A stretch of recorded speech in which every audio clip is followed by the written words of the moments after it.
Karassery bank വിവാദം സംബന്ധിച്ച് ഔദ്യോഗിക വിശദീകരണം നൽകി മാനേജ്മെന്റ്. ഡിസംബർ 1 തീയതി മുതൽ ബാങ്ക് അഡ്മിനിസ്ട്രേറ്റർ ഭരണത്തിലാണെന്നും വകുപ്പ് തല അന്വേഷണം നടന്നതിന്റെ പശ്ചാത്തലത്തിലാണ് ഭരണസമിതി പിരിച്ചുവിട്ട് അഡ്മിനിസ്ട്രേറ്റർ ഭരണം ഏർപ്പെടുത്തിയതെന്നും പുതിയ എ ക്ലാസ് അംഗങ്ങളെ ചേർത്തത് ഭരണസമിതി തീരുമാനപ്രകാരമാണെന്നും മാനേജ്മെന്റ് വിശദീകരിച്ചു. കാരശ്ശേരി ബാങ്കിനെ സംബന്ധിച്ച് മാധ്യമങ്ങളിൽ പലതരത്തിലുള്ള വാർത്തകൾ വരികയും ഇത് പൊതുജനത്തിനിടയിലും ബാങ്കിന്റെ ഇടപാടുകാർക്കിടയിലും ആശങ്കയുണ്ടാക്കുകയും ചെയ്ത സാഹചര്യത്തിലാണ് ബാങ്കിന്റെ ഔദ്യോഗിക വിശദീകരണം. 1/12/2025 മുതൽ ബാങ്ക് അഡ്മിനിസ്ട്രേറ്റർ ഭരണത്തിലാണെന്നും വകുപ്പ് തല അന്വേഷണം നടന്നതിൻ്റെ പശ്ചാത്തലത്തിലാണ് ഭരണസമിതി പിരിച്ചുവിട്ട് അഡ്മിനിസ്ട്രേറ്റർ ഭരണം ഏർപ്പെടുത്തിയതെന്നും വിശദീകരണത്തിൽ പറയുന്നു.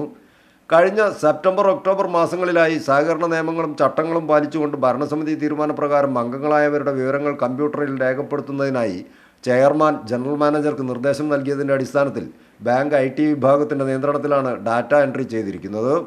ഡാറ്റാബേസിലേക്കുള്ള പ്രവേശനമടക്കം ഒരു കാര്യത്തിലും സോഫ്റ്റ്വെയർ കമ്പനി ഉൾപ്പെടെ ആർക്കും യാതൊരു സ്വാധീനവുമില്ല.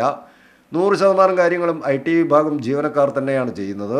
അതല്ലാതെ ജീവനക്കാരുടെ അറിവോ സമ്മതമോ കൂടാതെ അവരുടെ യൂസർ ID മറ്റൊരാൾക്ക് ഉപയോഗിക്കാൻ കഴിഞ്ഞുവെന്ന ആരോപണം തികച്ചും അടിസ്ഥാനരഹിതമാണെന്നും ഓരോ ലോഗിൻ സമയത്തും OTP, മെസ്സേജ് അലർട്ട് തുടങ്ങിയ സുരക്ഷാ സംവിധാനങ്ങൾ ഉള്ള സോഫ്റ്റ്വെയറാണ് ബാങ്കിലേതെന്നും പാസ്വേഡ് ഹാക്ക് ചെയ്തു എന്ന ആരോപണം അടിസ്ഥാനരഹിതമാണെന്നും ഔദ്യോഗിക വിശദീകരണത്തിൽ പറയുന്നു.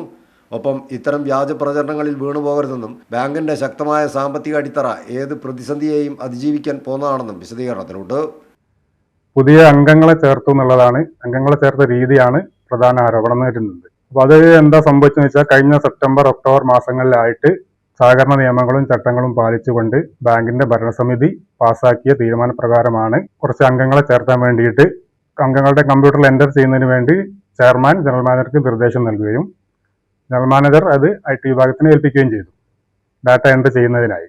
അപ്പോൾ ഈ ഡാറ്റാബേസിലേക്കുള്ള പ്രവേശനം അടക്കം എല്ലാ കാര്യങ്ങളും ഇവിടെ IT വിഭാഗമാണ് കൈകാര്യം ചെയ്യുന്നത്. സോഫ്റ്റ്വെയർ കമ്പനി അടക്കം യാതൊരാൾക്കും ഇതിൽ യാതൊരു സ്വാധീനവുമില്ല. അപ്പോൾ ജീവനക്കാരുടെ അറിവോ സമ്മതമോ കൂടാതെ അവരുടെ യൂസർ ID മറ്റൊരാൾക്ക് ഉപയോഗിക്കാൻ കഴിഞ്ഞു എന്നാണ് ഈ ആരോപണം. അതങ്ങനെയല്ല എന്നുള്ളത് പറയാൻ വേണ്ടിയിട്ടാണ് നമ്മളിങ്ങനെ ചെയ്യുന്നത്. കാരണം 100% സെക്യൂർഡ് ആയിട്ടുള്ള ഒരു സോഫ്റ്റ്വെയറും ഒരു ഡാറ്റാബേസുമാണ് ഇവിടെ ഉള്ളത്. നമ്മൾ സെർവർ എല്ലാം ക്ലൗഡിലാണ്. ലോകത്ത് തന്നെ ഏറ്റവും സേഫ്റ്റി ഉള്ള സെർവർ മൈക്രോസോഫ്റ്റിൻ്റെ ക്ലൗഡിലാണ് സെർവർ ഉള്ളത്. ഡാറ്റാബേസ് അതിലാണുള്ളത്. സോഫ്റ്റ്വെയറിലേക്കാണെങ്കിൽ IT വിഭാഗത്തിന് മാത്രമേ ആക്സസ് ഉള്ളൂ. അപ്പോൾ ഈ ഒരു പാസ്വേഡ് ഇനി അതൊരു സാമാന്യ ബോധമുള്ള ആർക്കും മനസ്സിലാക്കാൻ പറ്റുന്ന കാര്യമാണ്. എൻ്റെ യൂസർ ID പാസ്വേഡും വേറൊരാൾക്ക് ഞാൻ പാസ്വേഡ് കൊടുത്താൽ മാത്രമേ വേറൊരാൾക്ക് ചെയ്യാൻ പറ്റുള്ളൂ. പാസ്വേഡ് ആക്ട് ചെയ്യുക എന്നുള്ളതൊന്നും നടക്കുന്ന കാര്യമല്ല. അല്ലെങ്കിൽ പാസ്വേഡ് ഉപയോഗിക്കാൻ പറ്റണം.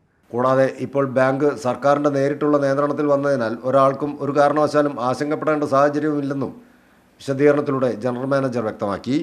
News bureau, Mukkam.